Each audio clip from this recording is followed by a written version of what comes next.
যাদের ধৈর্য আছে তারাই শুধুমাত্র ছাগল পালন করতে পারে, যাদের ধৈর্য নাই তারা কখনোই ছাগল পালন করতে পারে না। ছাগলের সকল সমস্যা আপনাকে জানতে হবে। যেমন ধরুন, ছাগলের পিপিআর হলে পিপিআরের লক্ষণ কি, পিপিআর হলে কি করবেন, ছাগলের খুরা রোগ কি, ছাগলের গট পক্স একটা রোগ আছে, গট পক্সও আপনাকে বুঝতে হবে যে গট পক্সের চিকিৎসা কি, কোথায় এই চিকিৎসা দিতে হবে, এই সকল বিষয়ে আপনাকে জানতে হবে, তারপরে ছাগলের খামার করতে হবে। আপনি যদি ছাগলের খামারে লাভবান হতে চান তাহলে অবশ্যই আমি যেগুলো বললাম আপনাকে এই সকল বিষয় জানতে হবে। না জানলে কখনোই আপনি ছাগল খামারে লাভবান হতে পারবেন না। আপনি যদি নিয়ম মেনে ছাগলের ভ্যাকসিন ঠিকমতো দেন, যেমন খুরা রোগের ভ্যাকসিন, পিপিআর রোগের ভ্যাকসিন, নিউমোনিয়ার ভ্যাকসিন, এরপর আপনার গটপক্সের ভ্যাকসিন, পাশাপাশি আপনি কৃমিনাশক যদি ঠিকমতো দিতে পারেন, তাহলে আপনার ছাগলের খামারে কোনো দিনও লস হবে না। আপনার ছাগলের খামারে লসের সম্ভাবনা খুবই কম থাকবে, অর্থাৎ একদম 0% থাকবে, আপনার প্রফিটটা 100% থাকবে।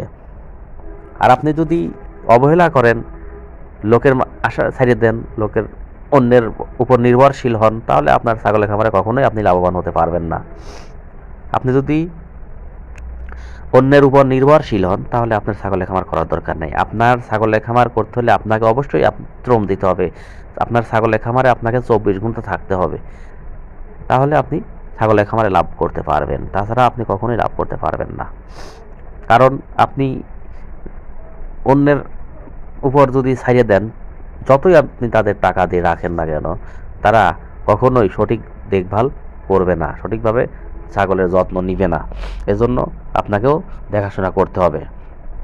পাশাপাশি আপনি কৃমির বড়িটা কিন্তু ছাগলের খামারে নিয়মিত দিতেই হবে। কৃমির নাশক এমন একটা জিনিস যেটার না দিলে ছাগল কখনোই হৃষ্টপুষ্ট হবে না, ছাগল কখনোই পরিপূর্ণ স্বাস্থ্যবান হবে না। আপনি যতই ভিটামিন দেন, ক্যালসিয়াম দেন, যতই দানাদার খাদ্য খাওয়ান না কেন, ছাগলকে যদি আপনি নিয়ম মেনে সঠিক নিয়মে যদি কৃমিনাশক না দেন, কখনোই এগুলো কাজে লাগবে না।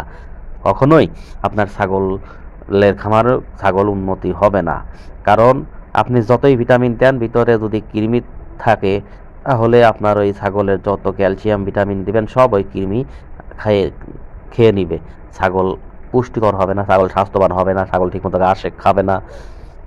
এজন্য আপনাকে কৃমিনাশক অবশ্যই দিতে হবে। অনেকেই কৃমিনাশক দেয়, আপনার কৃমির ট্যাবলেট খাওয়ায়, দেখা যায় যে কিছু কিছু সময় দেখা যায় ট্যাবলেটে কাজ হয় না। এজন্য আপনাকে অবশ্যই কৃমিনাশক যে ইঞ্জেকশনটা আছে, এই ইঞ্জেকশনটা পুশ করতে হবে। এই ইঞ্জেকশনটা দিলে ভালো কাজ করে। এজন্য আপনাকে অবশ্যই এই কৃমিনাশকের ইঞ্জেকশনটাই দিতে হবে। আর আপনি যদি না বোঝেন, তাহলে আপনি পশু চিকিৎসকের সাথে যোগাযোগ করবেন। আপনি উপজেলা পশু হাসপাতালে যাবেন। উপজেলা পশু হাসপাতালে গেলে পরে ওখানকার যে সব মেডিকেল অফিসার আছে, যে সব ডাক্তার আছে, ওনারা আপনাকে সঠিক পরামর্শ দিবে। আপনি সেই অনুযায়ী কাজ করবেন। প্রয়োজন হয় ওনাদেরকে আপনার বাড়িতে নিয়ে আসবেন আপনার খামার ভিজিট করার জন্য। ওনারা আপনার খামার ভিজিট করে তখন আপনাকে যে পরামর্শ দিবে আপনি সেই অনুযায়ী চলবেন, সেই অনুযায়ী ছাগল পালন করবেন, ইনশাল্লাহ আপনি লাভবান হবেন। আপনার উপর নির্ভর করবে আপনার খামারের প্রফিট। আপনি যদি মনে করেন সঠিকভাবে পরিশ্রম করেন, সঠিক পথে হাঁটেন, সঠিকভাবে ছাগলকে পরিচর্যা করেন, তাহলে আপনি অবশ্যই ছাগলের খামারে লাভবান হবেন।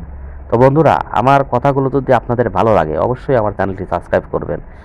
এরকম আরও নতুন নতুন ভিডিও দেখতে আমার সঙ্গেই থাকবেন।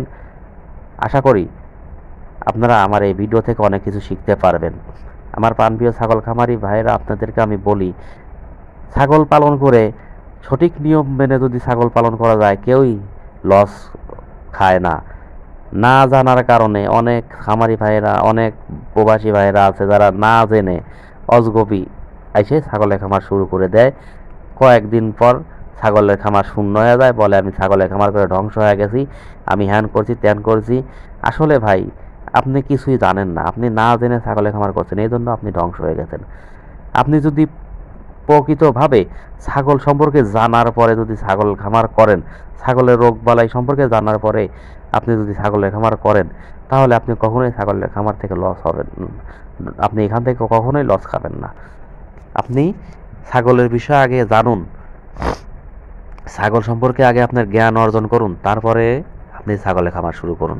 তাহলে আপনি কখনোই লসের মুখ দেখবেন না। তো বন্ধুরা, আজ এই পর্যন্তই। সবাই ভালো থাকবেন, সুস্থ থাকবেন। দেখা হবে আগামীতে নতুন আরেকটি ভিডিও নিয়ে। সবাইকে ধন্যবাদ জানিয়ে শেষ করছি। আসসালামু আলাইকুম।